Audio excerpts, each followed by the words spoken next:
আসসালামু আলাইকুম। আজকে আমরা জানবো যে আইএলটিএস এর জন্য কোন কোন বইগুলো খুবই গুরুত্বপূর্ণ এবং কোন বইগুলো আপনাদেরকে পারচেজ করতে হবে। প্রথম যেটা বইটা রয়েছে সেটার নাম হলো কেমব্রিজ। কেমব্রিজ আপনাদের 10 থেকে 20 পর্যন্ত বা যে লেটেস্ট ভার্সনটা আছে ওইটা কিনতে হবে।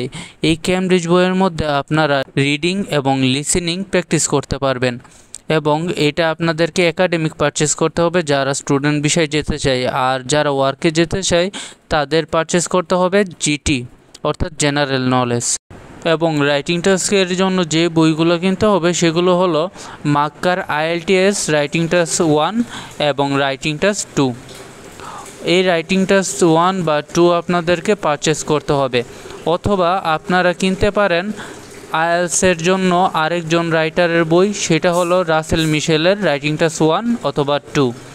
আরেকজন রাইটার আছে, তার নাম হলো সাইমনের রাইটিং টাস্ক 1 এবং 2 আছে, এবং আপনারা চাইলে এই 3টা বইয়ের থেকে যে কোনো একটা বই পারচেস করতে পারেন। এই বইগুলো রাইটিং টাস্কের জন্য অনেক ভালো, এগুলো পারচেস করতে পারেন। আইএলটিএস স্পিকিংয়ের জন্য আপনাকে যে বইটা পারচেস করতে হবে সেটা হলো মাক্কার আইএলটিএস। এই বইটা খুবই গুরুত্বপূর্ণ আপনার পরীক্ষার জন্য। যারা প্রিপারেশন নেয় স্পিকিংয়ের জন্য তারা এই বইটা পারচেস করে।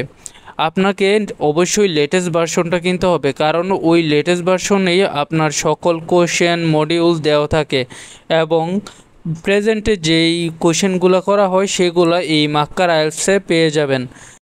পার্ট 1, পার্ট 2, পার্ট 3 সব কোশ্চেনে এই মাক্কার স্পিকিংয়ে আপনারা পেয়ে যাবেন।